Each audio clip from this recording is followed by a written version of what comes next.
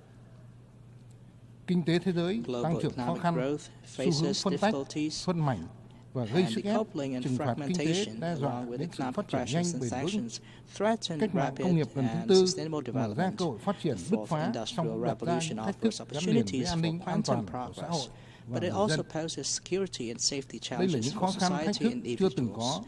These unprecedented challenges to peace, cooperation, sustainable development, and human dignity affect this generation and the next. They compel us to unite, act, and work together, upholding the role of international institutions, foremost among them the United Nations, regional organizations including ASEAN, to achieve the ultimate goal of ending war, abolishing all forms of oppression, exploitation, building peace and creating a better world to bring happiness to all mankind. In that spirit, I would like to share Vietnam's vision for a more peaceful, stable, cooperative, prosperous, and sustainable future for everyone. First, as peace and stability are the foundation for a prosperous future, we must promote observance of international law and UN Charter by all states, particularly the major powers.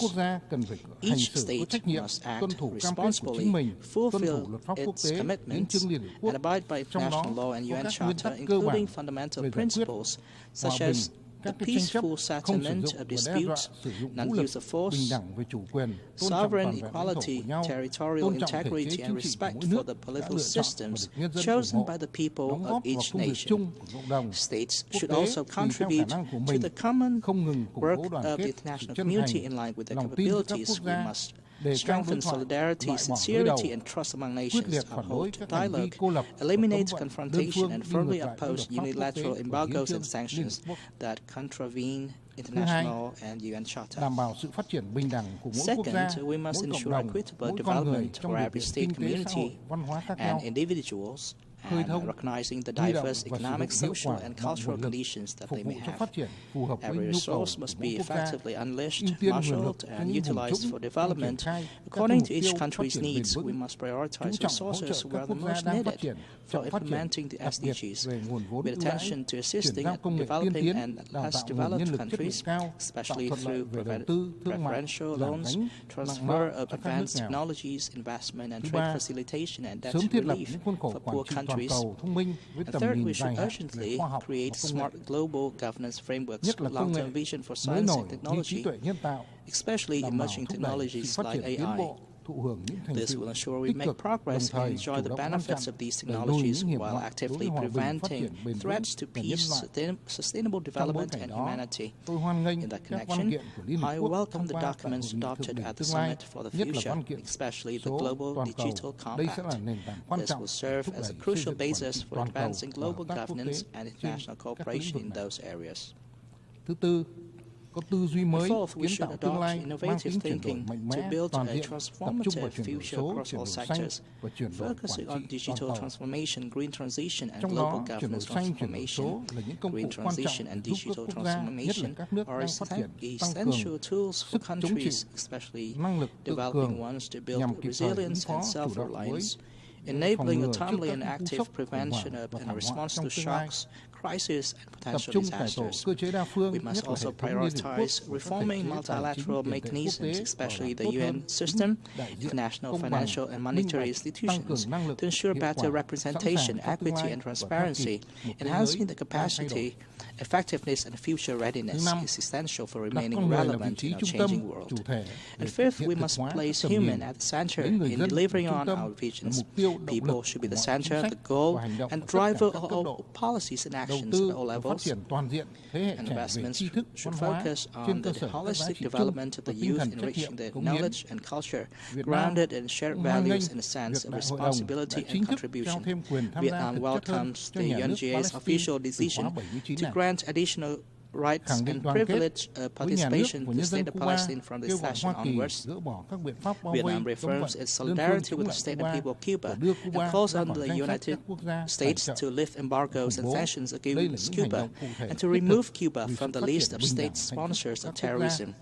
We need to vigorously promote such actions, since they are practical ways to foster equitable development and happiness for all. President Ho Chi Minh, a Vietnamese hero of national liberation and a man of culture, once stressed, unity, unity, great unity, success, success, grand success. Only through unity and cooperation with trust and by thinking and acting as one can we build a world of peace, sustainable development, and human dignity for the present and future generations, ensuring no one is left behind. In today's rapidly changing world, each state plays a vital role in the grand orchestration of our era. Vietnam is making every effort to move forward toward a future of peace, stability, prosperity, and sustainability, not only for all our people, but also for all nations worldwide. This is Vietnam's vision, goal, and strong commitments to the international community today and tomorrow. Thank you for your kind attention. On behalf of the Assembly, I wish to thank the State President of the Socialist Republic of Vietnam.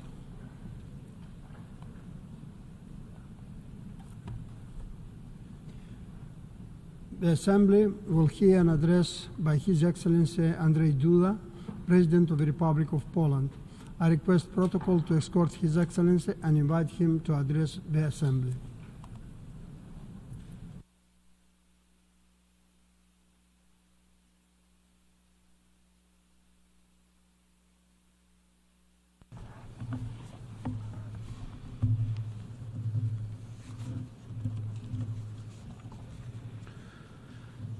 Distinguished Mr. President, Your Excellencies, honorable delegates, I would like to express my sincere congratulations to His Excellency Mr. Philemon Young on his election to the honorable position of President of the 79th session of the United Nations General Assembly.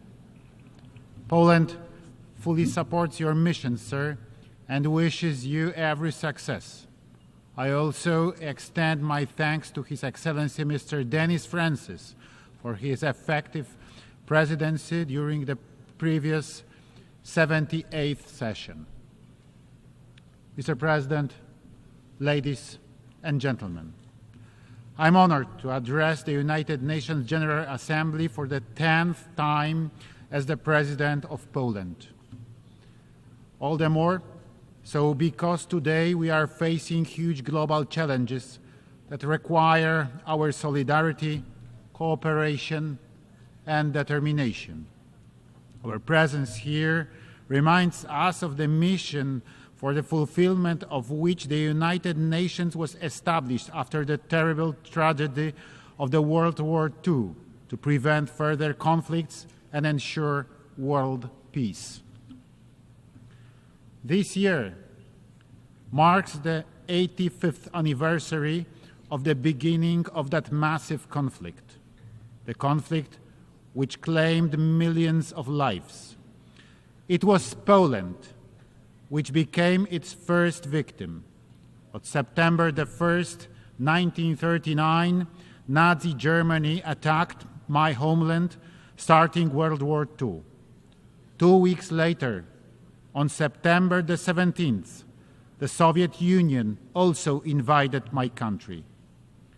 As the ally of Nazi Germany fulfilling the agreement between Hitler and Stalin, so-called Ribbentrop-Molotov Pact, both aggressors deprived us of our independence.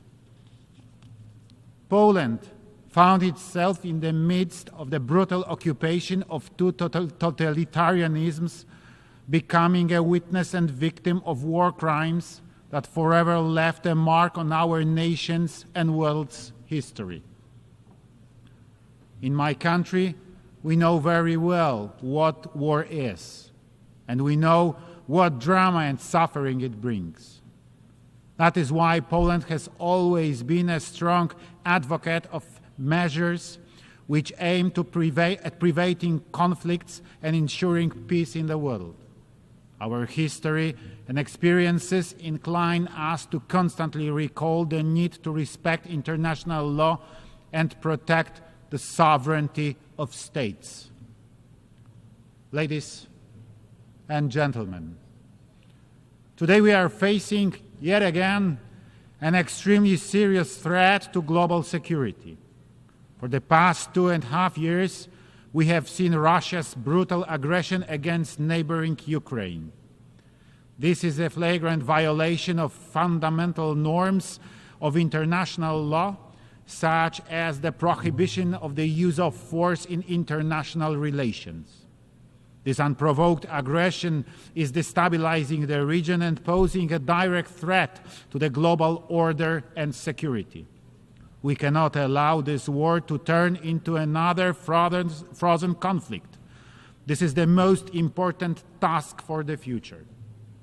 That is why it's so important today to stop the Russian war in Ukraine. Not only to end the suffering of the people and punish the aggressor, but also to prevent such heinous actions from becoming a model for others to follow. Ukraine's territorial integrity must be restored within its internationally recognized borders. The logic of conquest and disregard for international law must be stopped unless we agree to live in a world where any country can become a victim of aggression regardless of its size and geographic location. Poland is following with equal concern the situation in the Middle East, where due to the brutal Hamas attacks of October the 7th, 2023, the conflict has escalated. Israel, like any other state, has the right to self-defense. However, these actions must follow international humanitarian law. Poland has consistently supported a two-state solution to the Middle East conflict that will guarantee both Palestinians and Israelis the right to live in peace and security in correct relations with all the neighbors. As proponents of the principles of equality and the right of nations to self-determination, we believe that the emergence of an independent Palestine will not contradict Israel's interests, whereas the right of Israel to exist cannot be questioned. The two nations are united by space and time, which will remain their common destiny. The current situation in Yemen is also of deep concern to us. The ongoing humanitarian crisis affects millions of people, and the struggle for control in a country poses a threat to regional security and freedom of navigation in the Red Sea. The international community must do everything possible to ease the suffering of Yemeni people and restore stability in their country. And we all see how the ongoing wars, conflicts, and terrorist actions in Africa undermine people's efforts to live and develop in safe and fair conditions. The world must stand with all those affected by insecurity and help them to restore peace through reconciliation and social cohesion. Ladies and gentlemen, peace and security in a world will not be possible to achieve without respect for the law. As President of Poland, I consistently repeat the phrase peace through law, always emphasizing the fundamental role of international law in maintaining global order. Our history, our experiences teach us that only adherence to international norms and the protection of the rights of every human being can ensure stability and development. Poland, as a country of freedom and solidarity, will always demand respect for human rights regardless of geographic location. Therefore, Poland has decided to apply for a seat on the UN Human Rights Council for 2029-2031. Our candidacy is an expression of our commitment to the promotion and protection of human rights around the world. We believe that human rights are the foundation of peace and security. Their violation leads to conflicts, while their protection results in stability and development. Ladies and gentlemen, Poles perfectly understand the perspective of countries that experienced colonialism. Our history, from losing our statehood in the 18th century to World War II, to the fall of communism, has taught us how precious freedom, sovereignty, and human dignity are. It is a part of our DNA, and therefore we stand together with the developing countries in their quest for prosperity, equal treatment, and self-reliance. That is why Poland will not stop supporting African societies, as I had the opportunity to personally assure my friends during this year's visit to Rwanda, Kenya, and Tanzania, as well as in recent years during my earlier visits to the continent, which is so important for Poland, Europe, and the whole world in building a common, safer, and more prosperous future. We believe that Africa has the potential to develop its own solution to its challenges. However, we recognize that global development in many parts of the world currently is facing serious obstacles. We note with concern that halfway through the deadline set by Agenda 2030 for achieving the Sustainable Development Goals, progress made in realization of its ambitions is still insufficient. During this session, Poland will serve as Vice President of the UN Economic and Social Council. The motto of our mandate in the ECOSOC is Developing in Solidarity, which summarizes well our vision of progress we need. With its presidency of the Council of the European Union starting on January the 1st, 2025, Poland will seek to give new impetus to relations with developing partners. There is a need for better cooperation, real partnership, more solidarity. Ladies and gentlemen, next year we will celebrate the 80th anniversary of the United Nations. Despite its imperfections, the UN remains the foundation of the world order, allowing us to work together for peace, development, and human dignity. We believe that the Summit for the Future has given us an opportunity to reflect on the effectiveness of our work and the possibility of improving the UN structures to make them more responsive to contemporary challenges. Poland is ready to discuss reforms to the Security Council, other key UN bodies, as well as international financial institutions. The world is changing, and our system must change as well in order to better serve the global community. Ladies and gentlemen, distinguished delegates, our common commitment enshrined in the UN Charter sounds to save succeeding generations from the scourge of war. Poland will remain faithful to this mission and will support efforts for peace, human rights, and sustainable development. Thank you for your attention, and I wish us all fruitful deliberations. Thank you. On behalf of the Assembly, I wish to thank the President of the Republic of Poland.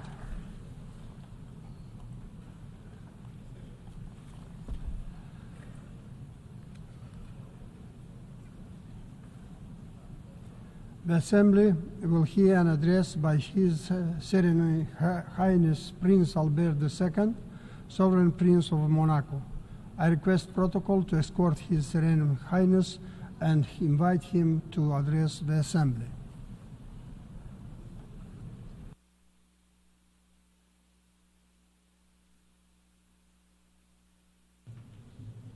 Mr. President of the General Assembly, Mr. Secretary General, heads of state and government, excellencies, ladies and gentlemen. Almost 80 years ago, the United Nations Charter was born and laid the foundations of our organization to preserve future generations from the scourge of war. The founders then had a firm conviction that there was no power more legitimate than that we vested collectively in this new international organization. Over the last 2 days, I have participated alongside many of you on the initiative of the Secretary General, Mr. Antonio Guterres, in the Summit of the Future. Between hope and concern, the summit allowed us to grasp just how much work we still need to do to leave a harmonious and peaceful future to our children. While we are facing an increasing number of challenges, we're currently seeing a multiplication of regional conflicts, an uptick in the arms race and nuclear proliferation, as well as an ebbing of our collective security. Extreme violence and conflicts that are currently raging, and the thousands of victims that they're claiming in the four corners of the world are intolerable. Targeted attacks against civilian infrastructure that don't even spare schools or hospitals are flagrant violations of the fundamental principles of international humanitarian law. Similarly, the use of famine as a weapon of war is an odious crime.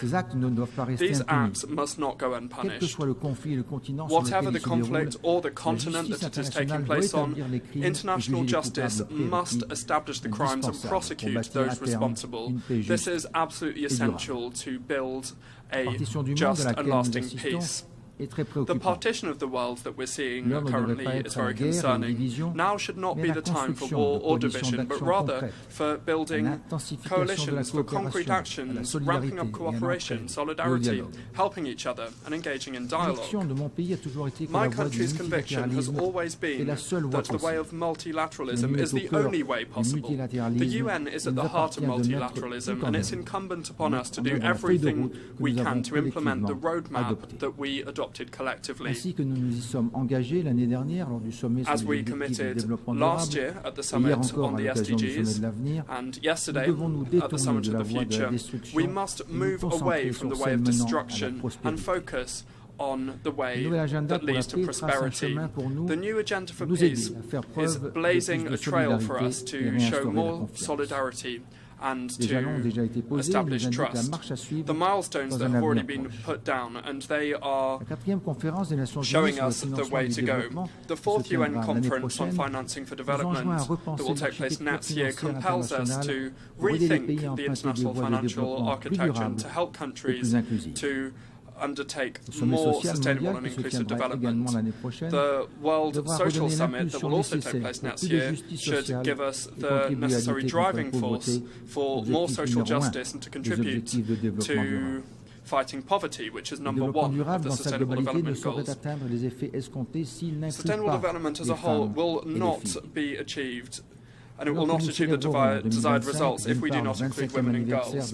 While we're celebrating in 2025 on the 125th anniversary of Resolution 1325 of the Security Council on Women, Peace and Security, and on the other hand, the 30th anniversary of the Beijing Declaration and Programme of Action, it must be recalled that gender equality has still not been reached insofar as rights, responsibilities and opportunities. It is only by guaranteeing their rights in all of the SDGs and in the actions of the Plan for the Future that we will be able to achieve more justice and inclusion, step by step. And whatever the cost, we must hold true to our efforts to promote the rights of women and to ensure gender equality. Mr. President, let us make no mistake, the most threatening challenges for humanity on the long term are without a doubt the multi-dimensional environmental crisis that we're going through, and must I recall, we're responsible for that.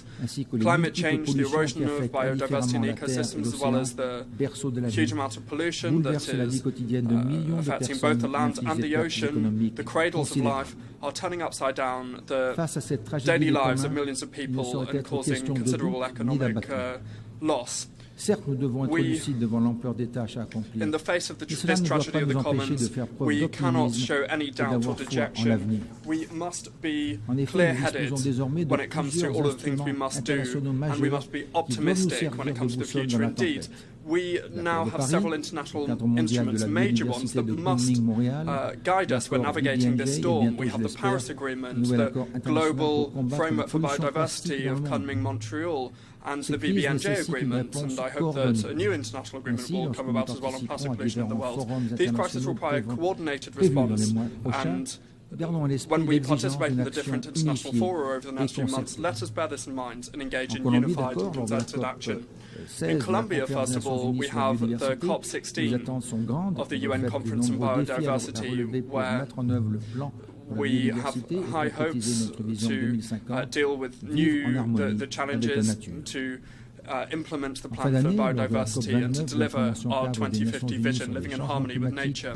Finally, at the end of the year, at the COP29, we have the UNFCCC conference in Baku, and we will establish a new collective goal for climate financing for developing countries that should be up to the needs and be realistic and operational, creating the conditions for guaranteeing the right to a future in a healthy environment requires us to put an end to the upheaval of our ecosystems and also to show wisdom and knowledge and draw on the wisdom and knowledge of men and women present on the ground already suffering the consequences. For example, small island developing states that are particularly vulnerable to the consequences of rising sea levels, and they could potentially disappear. We could see a disappearance of habitable and productive land, and that's a real threat for their existence. The Principality of Monaco and its institutions committed to the preservation of the oceans is supporting the creation of an international panel of experts for ocean sustainability that would be headed by the Intergovernmental Oceanographic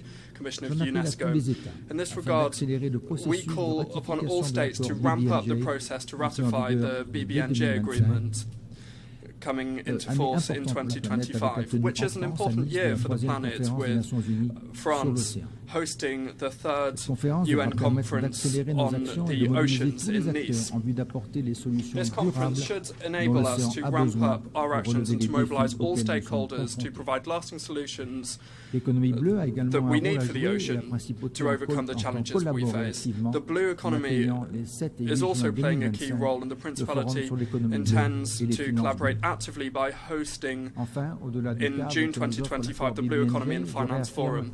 Finally, beyond the framework provided by the BBNJ, I reaffirm the commitment of my country to the implementation of solid regulation grounded in the best scientific data, ensuring effective protection of the marine environment before we see any mineral exploitation of the seabeds. Ultimately, these interconnected crises compel us to completely rethink our relationship with nature, which is essential for our survival and well-being. Mr. President, when it comes to the challenges and changes that humanity is facing, the development of artificial intelligence is unavoidable. The emergence and the rise of this new technology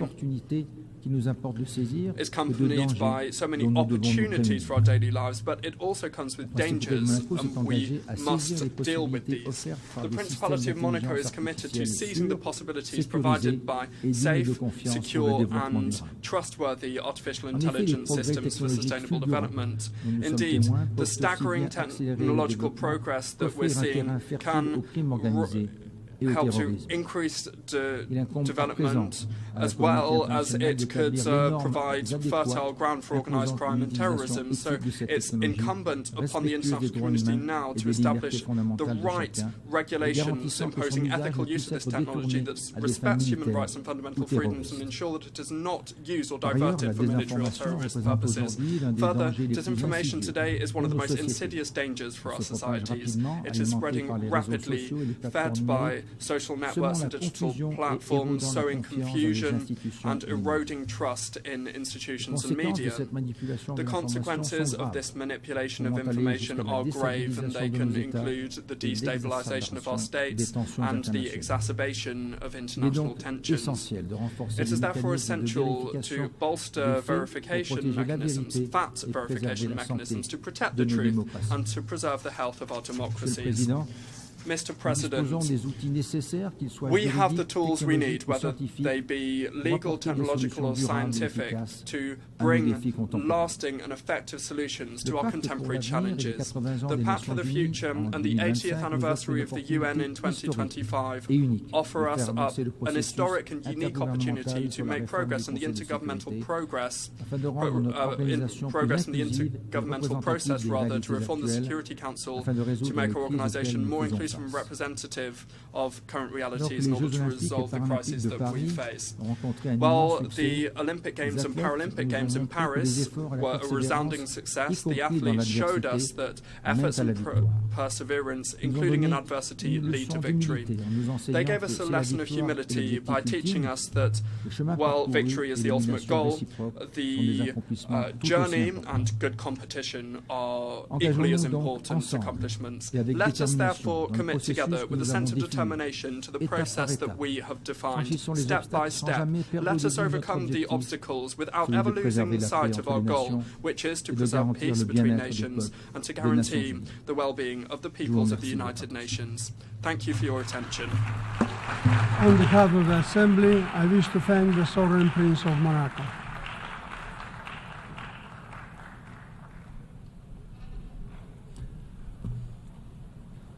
The Assembly will hear an address by His Excellency David Renbok Adeg, President and Head of State of the Republic of Nauru. I request the protocol to escort His Excellency and invite him to address the Assembly.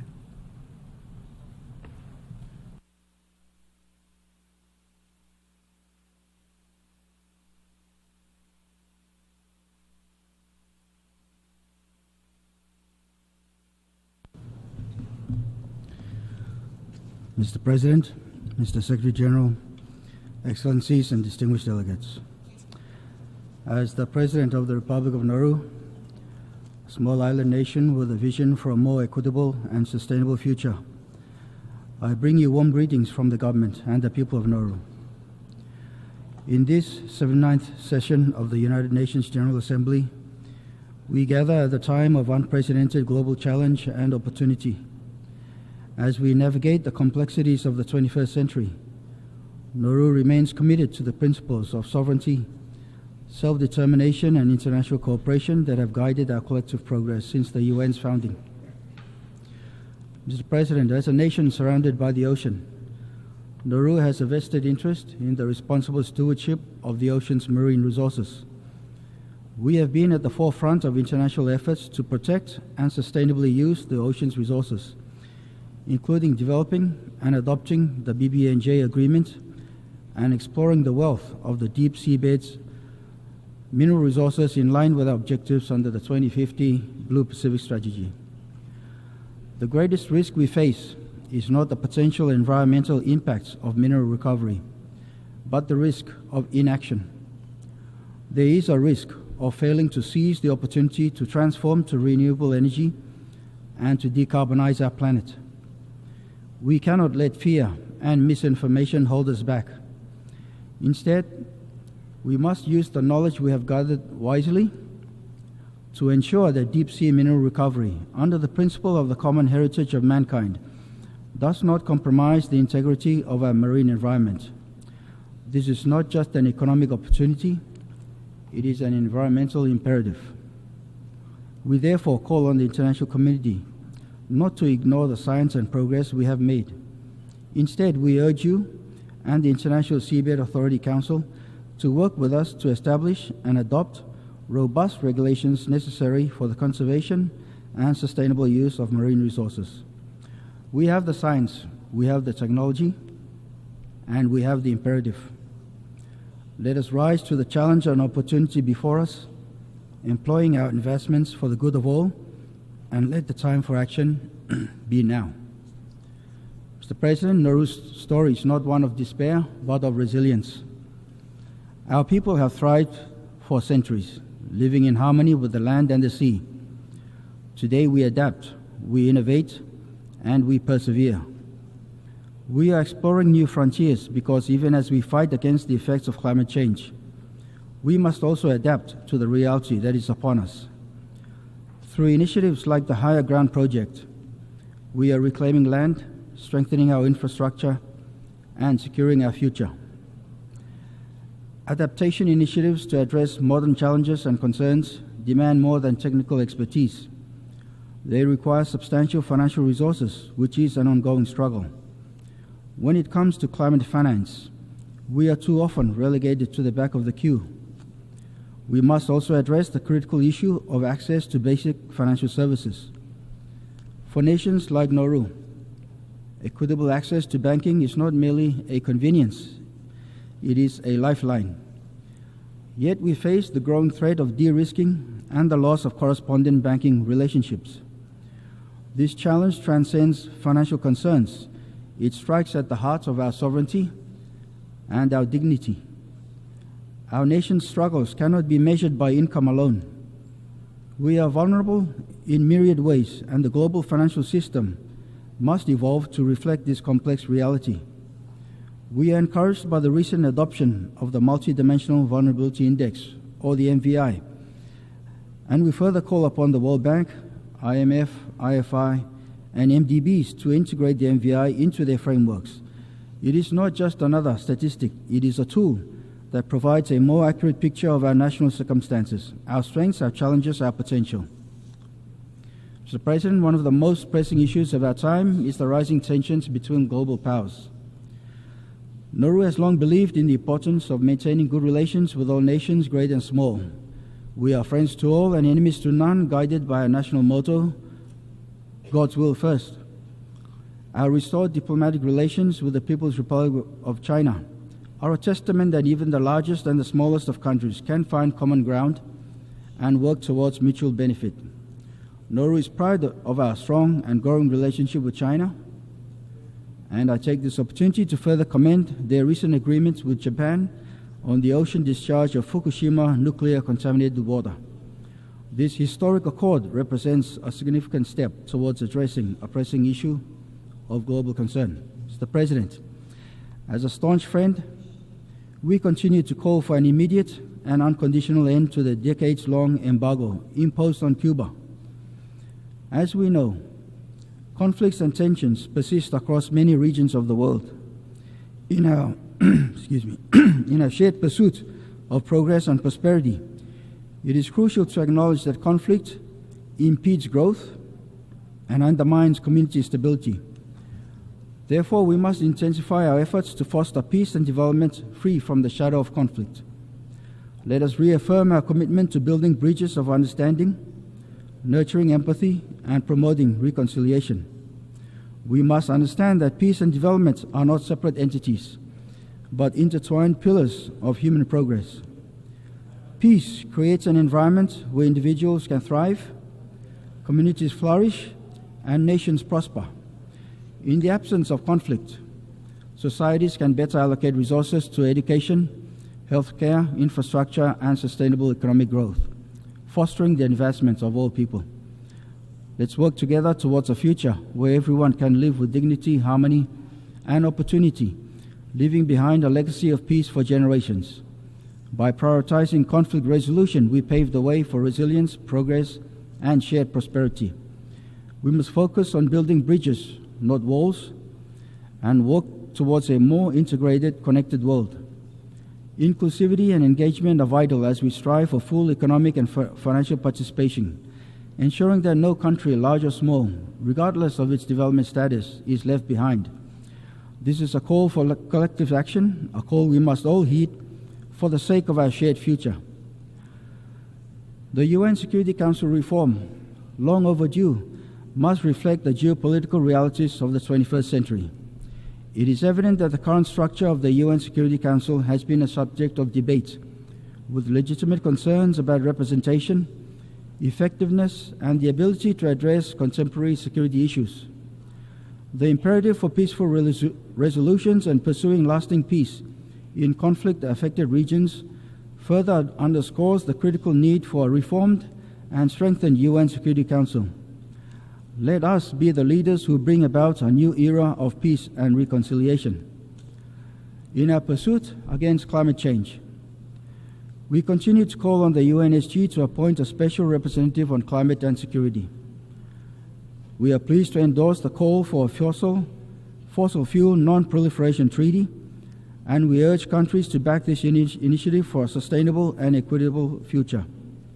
And we also eagerly await the advisory opinion of the International Court of Justice on climate change, and will closely follow and support the implementation of the Court's guidance in the pursuit of climate justice.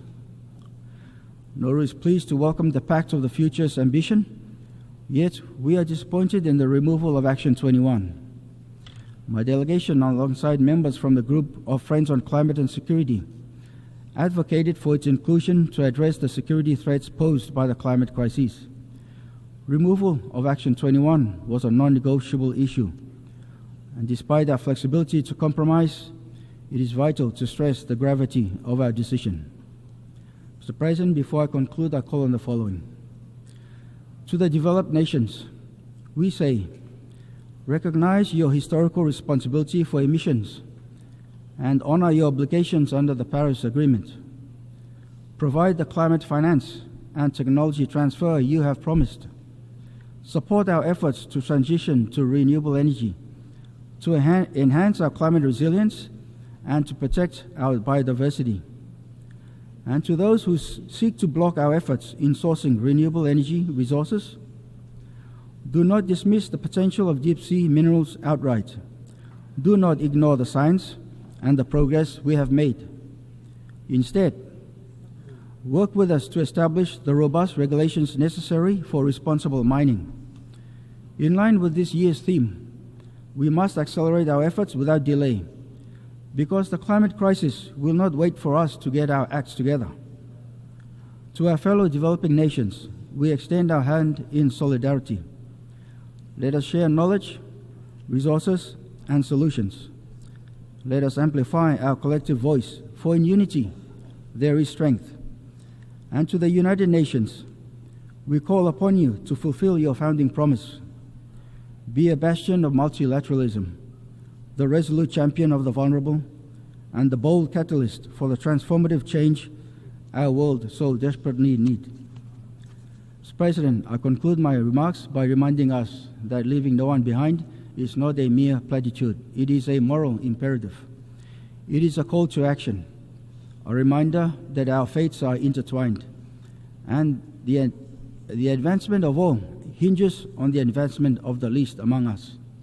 This is the vision enshrined in the United Nations Charter, and this is the promise of the Sustainable Development Goals. Nauru may be small in size, but our resolve is immense. We will continue to fight for our homeland and our future generations. Let us act together with urgency, with ambition, and with the conviction that a better world is possible. May God bless the Republic of Nauru. May God bless the United Nations. Matubakar. I thank you. On behalf of the Assembly, I wish to thank the President and Head of State of the Republic of Nauru.